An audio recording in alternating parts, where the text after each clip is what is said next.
આપણે સંખ્યાવાળા દાખલા એટલે કે એકમ અને દશકના અંકવાળા દાખલા અગાઉના લેક્ચરમાં મેં તમને બે કરાવેલા હતા. હજી એક આપણે એક દાખલો એક્સ્ટ્રા કરી લઈએ જેથી કરીને કોઈ પણ બીજા દાખલાઓ તમે જો તો એમાં કન્ફ્યુઝન ન રહે. તો એક પ્રેક્ટિસ વર્કનો દાખલો એક્સ્ટ્રા કરાવું છું તમને. એની રકમ અહીંયા લખી દઉં એટલે તમારી પાસે પણ આધાર તરીકે રહે કે કેવી રીતે રકમ હોય તો એનો દાખલો ગણી શકાય. તો આ આપણો એક્સ્ટ્રા દાખલો છે. આવા એક્સ્ટ્રા દાખલા બહુ આપણે ઓછા કરીએ છીએ. આ રકમવાળા દાખલા, સંખ્યાવાળા દાખલા વધારે પૂછાય છે એટલે આપણે આ એક્સ્ટ્રા દાખલાની અંદર વચ્ચે લઈ લે. તો બે અંકની એક સંખ્યાના અંકોનો તફાવત, બે અંકની એક સંખ્યાના અંકોનો તફાવત, અંકોનો તફાવત 2 છે. એટલે આપણા મગજમાં તરત જ વિચાર આવી જવો જોઈએ કે તફાવત છે એટલે બાદબાકી આપણને 2 કીધેલી છે. આગળ તે સંખ્યા તથા તે સંખ્યા તથા તેના અંકો અદલ બદલ કરવાથી, તેના અંકો અદલ બદલ કરવાથી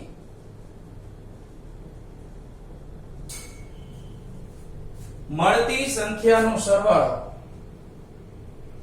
મળતી સંખ્યાનો સરવાળો 132 થાય છે. તો તે સંખ્યાઓ શોધો. તો તે સંખ્યાઓ શોધો. જો આપણે કન્ટિન્યુ 3 દાખલા એટલા માટે આ ટાઈપના લઈએ છીએ કે તમને મગજમાં એક વસ્તુ બેસી જાય કે જ્યારે સંખ્યા માટે ધારણાવાળા દાખલા હોય ત્યારે આપણે એક જ પદ્ધતિથી આગળ વધવાનું છે. તો સૌથી પહેલા આપણે ધારણા કરીએ એઝ ઇટ ઇઝ, જેમ આપણે આગલા દાખલાઓમાં કરેલી હતી કે ધારો કે તે સંખ્યાનો દશકનો અંક x તથા એકમનો અંક y છે. તો આપણે મૂળ સંખ્યા બનાવી નાખીએ. તો મૂળ સંખ્યા બરાબર 10x y. તમને યાદ હશે આગલા બે દાખલાઓમાં પણ મેં આ જ રીતે લખેલું હતું. વારંવાર એટલા માટે આપણે એના ઉપર મારો ચલાવશું કે જેથી કરીને આ ટાઈપના દાખલા આપણને યાદ રહી જાય. તો આને હાઇલાઇટ કરી દઈએ.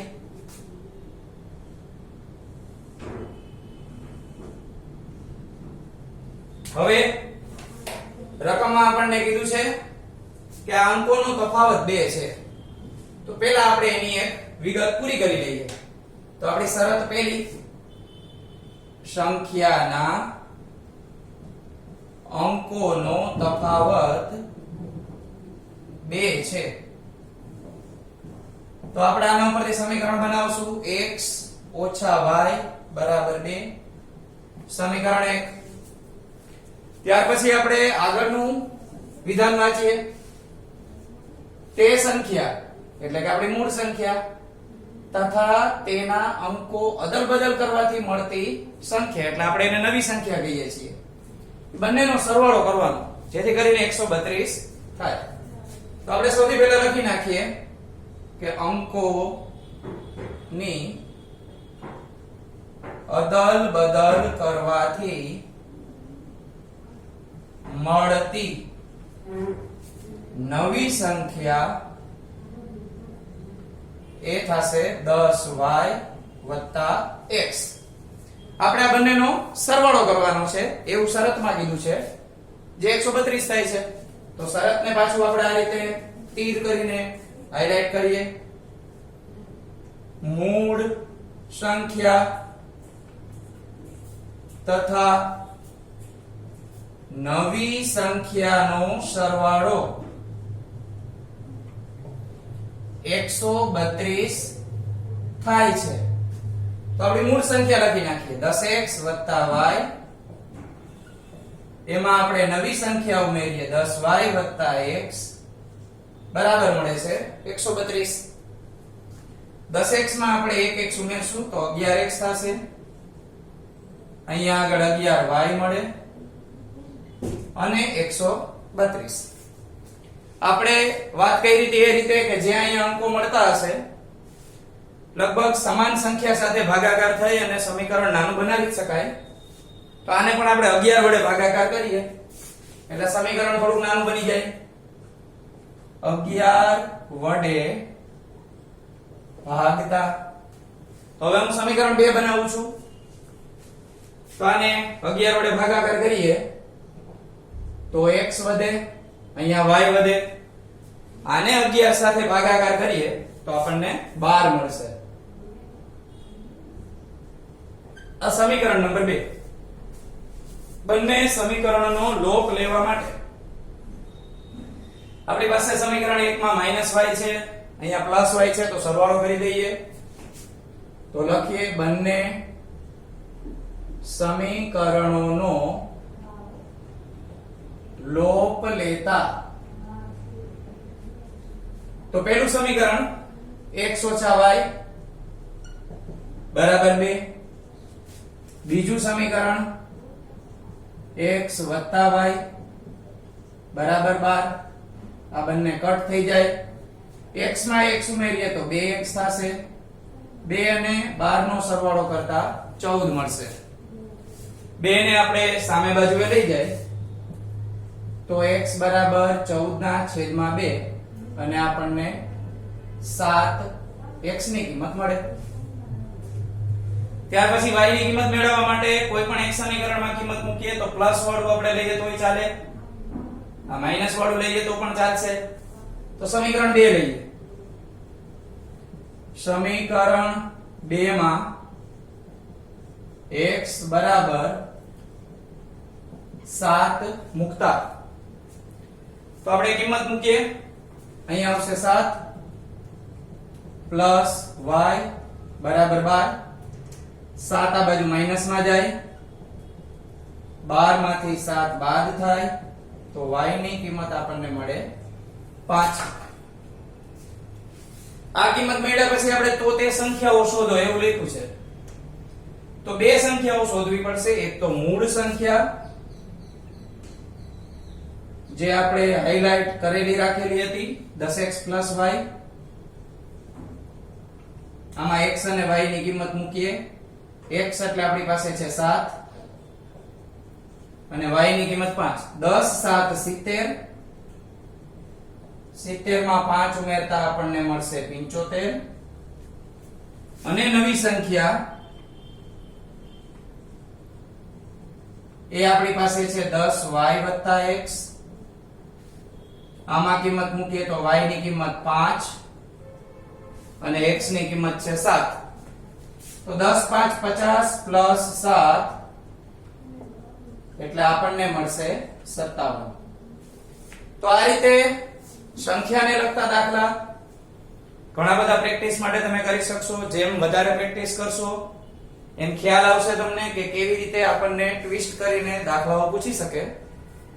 હવે 3.4 ના જે આગળના દાખલા તરફ આગળ વધીએ તો એ છે ચોથો દાખલો. એના ઉપર ધ્યાન આપીએ આપણે બધા. આપણે સામાન્ય વસ્તુ એટલી શીખી ગયા છીએ રૂપિયામાંથી પૈસા કેવી રીતે કન્વર્ટ થાય. તો એ ટાઈપના દાખલા માટે આપણે આગળનો દાખલો જોવાનો છે. લગભગ બધાએ 50 પૈસા અને 25 પૈસા અને એવી બધી સિક્કાઓની વિગતો જાણતા જ હશો.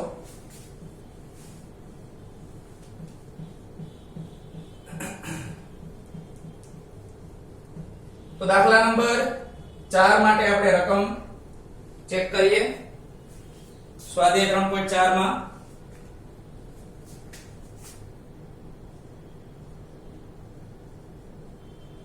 સ્વાધ્યાય 3.4 દાખલા નંબર 2 અને એનો આપણે ચોથો દાખલો સમજવા જઈ રહ્યા છીએ. તો રકમને પહેલા આપણે ખાસ ધ્યાનપૂર્વક વાંચીએ અને સમજીએ. મીના રૂપિયા 2000 ઉપાડવા બેંકમાં ગઈ હતી. એનો અર્થ એમ થાય કે એને કુલ 2000 રૂપિયા ઉપાડેલા છે. તેણે કેશિયરને કહ્યું હતું કે મને માત્ર રૂપિયા 50 અને રૂપિયા 100 ની નોટો જ જોઈએ છે. તો એક વસ્તુ આપણને બે ચલ તો મળી ગયા કે એને 50 અને 100 ની નોટો જોઈએ છે, પણ કેટલી જોઈએ છે એ આપણને ખ્યાલ નથી. એટલે આપણે એ નોટોની સંખ્યાને ચલ તરીકે ધારણા કરશું. આગળ લખ્યું છે મીનાને કુલ 25 નોટો મળી હતી. તો તેણે 50 રૂપિયા અને 100 રૂપિયાની પ્રત્યેકની કેટલી નોટો મેળવી હશે? તો જોઈએ આપણે. તો સૌથી પહેલા ધારણા કરીએ. તો ધારો કે મીના રૂપિયા 50 ની X નોટો તથા રૂપિયા 100 ની Y નોટો લાવે છે બેંકમાંથી. ટોટલી કેટલી નોટો લઈ આવે છે? તો આપણને નોટ કેટલી લઈ આવે છે? 25. રૂપિયા કેટલા લઈ આવે છે? 2000. આ બેમાં ભૂલ ન થાય જોવું. તો પહેલી શરત લખીએ, તે કુલ 25 નોટો લાવે છે. તો આપણે આ નોટની જે સંખ્યા છે એનો સરવાળો કરી નાખીએ કે x y બરાબર 25. આ આપણને પહેલું સમીકરણ મળી ગયું. હવે વાત આવી રૂપિયાની. 2000 રૂપિયા. તો એને 50 ની નોટ અને 100 ની નોટ એ બંને એટલી સંખ્યામાં લીધી હશે કે ગુણાકાર કરીને આપણને કુલ રૂપિયા મળે. તો બીજી શરત માટે પણ આપણે લખી નાખીએ. રકમમાં આપ્યું છે કે 2000 ઉપાડવા બેંકમાં ગઈ હતી. તો આપણે લખીએ કે તે કુલ રૂપિયા 2000 ઉપાડે છે. એનો અર્થ એમ થાય કે 50x પ્લસ 100y બરાબર 2000. 50x પ્લસ 100y બરાબર 2000. આ ગુણાકાર શા માટે કર્યો છે તમને ખ્યાલ આવી ગયો હશે. આ એની સંખ્યા છે, આ 50 એનું મૂલ્ય છે. માની લ્યો કે 50 ની બે જ નોટ મળી હોય તો 50 ગુણ્યા 2 એટલે એને 100 રૂપિયા થયા કહેવાય. એટલે આપણે ગુણાકાર કરવો જ પડે. આ બધાને આપણે સમીકરણને નાનું બનાવીએ ભાગાકાર કરીને. તો આને આપણે 50 વડે ભાગાકાર કરી શકીએ. તો લખી નાખીએ દરેકને 50 વડે ભાગતા. તો આપણને નવું સમીકરણ આ રીતે મળે. ભાગાકાર કર્યા પછી નાનું x, અહીંયા મળે 2y. 50 ગુણ્યા 4 કરો એટલે 200 મળે. x0 વધે છે એટલે 40. સમીકરણ નંબર 2. આ બંને સમીકરણમાં આપણે x સરખા છે એટલે કે એને કોઈ પણ સંખ્યા હારે ગુણાકાર કરવો નહીં પડે. આપમેળે આપણે લોપ કરી શકીએ. તો સમીકરણ 2 મોટું છે, એમાંથી આપણે એક બાદ કરીએ. સમીકરણ 2 માંથી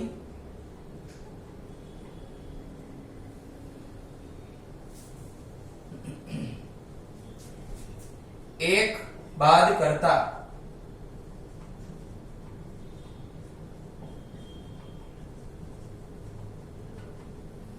ચાલો તો બીજું સમીકરણ આપણી પાસે છે x 2y બરાબર 40. એમાંથી હું બાદ કરીશ x y બરાબર 25. બાદ બાકી છે એટલે નિશાની બદલશે.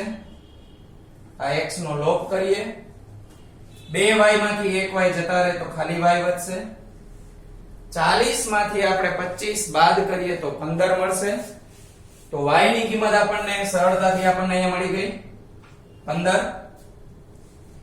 એને આપણે કોઈ પણ એક સમીકરણમાં મૂકીએ તો સમીકરણ એક નાનકડું દેખાય છે, એમાં આપણે કિંમત મૂકીએ.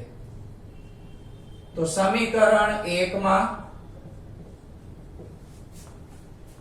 y બરાબર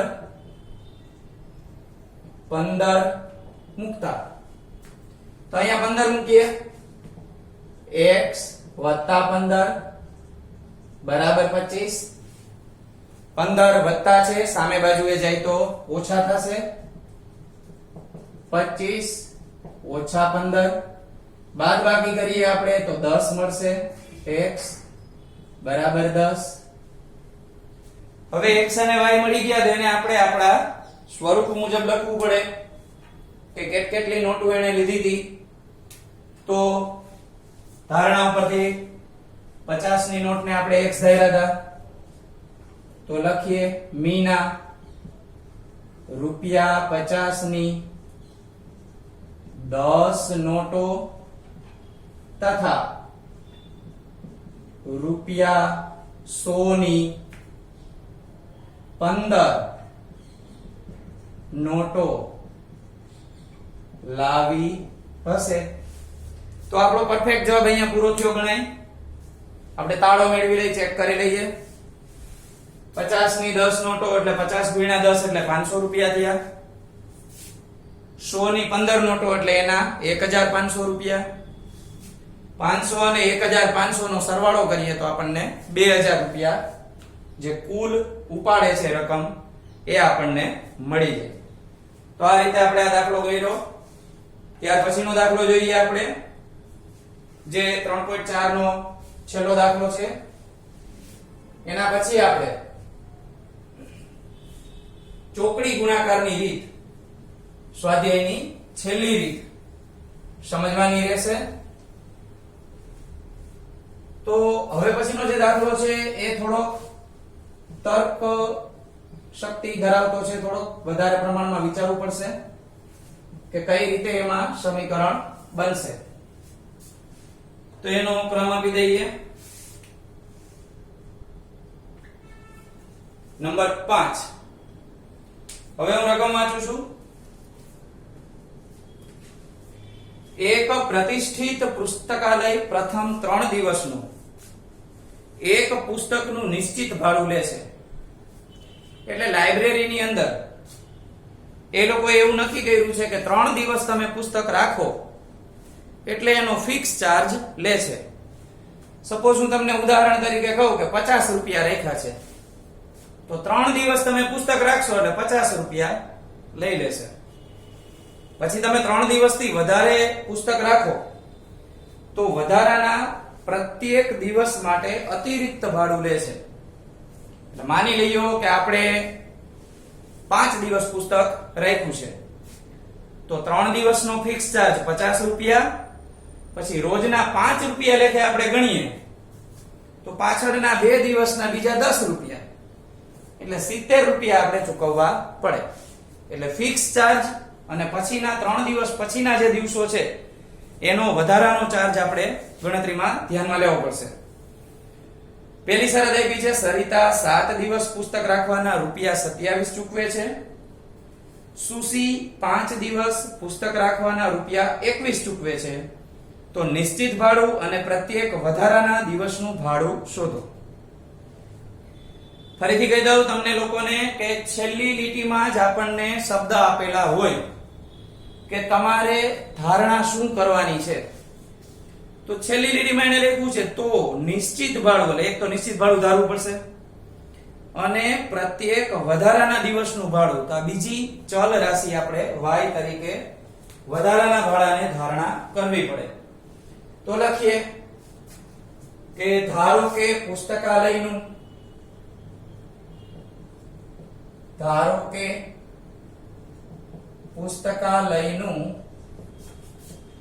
નિશ્ચિત ભાડું ₹x તથા આમાંથી જ શબ્દ આપણે લેશું પ્રત્યેક વધારાના દિવસનું ભાડું તથા પ્રત્યેક વધારાના દિવસનું ભાડું ₹y છે શરત પહેલી આપણે જોઈએ તો સરિતા 7 દિવસ પુસ્તક રાખવાના સરિતા 7 દિવસ પુસ્તક રાખવાના ₹27 ચૂકવે છે. એનો અર્થ એમ થાય કે સરિતાએ પેલા 3 દિવસના X રૂપિયા દીધા હશે. કુલ 7 દિવસ એને રાખ્યું તો 3 દિવસ એના નીકળી ગયા 7 માંથી, તો બાકીના દિવસ કેટલા વધે? 4 દિવસ. તો એ 4 દિવસનું એને Y રૂપિયા લેખે ભાડું ચૂકવેલું હશે. તો આની સમજૂતી આ રીતે લખી શકાય કે બાકીના દિવસો તો કે 7 ઓછા 3 એટલે કે 4 દિવસનું રૂપિયા Y લેખે ભાડું ચૂકવવું પડે. તો આ રીતે સમીકરણ બને. X રૂપિયા નિશ્ચિત ચાર્જ, 4 દિવસનું Y રૂપિયા લેખે બીજા એટલે 4Y એમ થઈ અને એને કુલ 27 રૂપિયા ચૂકવેલા છે. આ રીતે સમીકરણ પહેલું મળે. ફરીથી કહી દઉં, 7 દિવસ પુસ્તક રાખ્યું છે તો અહીંયા 7Y આવશે નહીં, કારણ કે 3 દિવસનું એને નિશ્ચિત ભાડું X રૂપિયા ચૂકવી દીધું છે. તો 7 માંથી આપણે 3 બાદ કરવાના થાય. જે દિવસો વધે એનું જ આપણે વધારાનું ભાડું Y રૂપિયા ચૂકવવાનું છે. ત્યાર પછી આપણે બીજી શરત જોઈએ તો બીજી છોકરી છે સુસી, એ 5 દિવસ પુસ્તક રાખવાના. તો એના માટે લખીએ સુસી 5 દિવસ પુસ્તક રાખવાના 21 રૂપિયા ચૂકવે છે. ₹21 ચૂકવે છે. તો આના માટે પણ આપણે આ જ ગણતરી કરવાની થાય. બાકીના દિવસો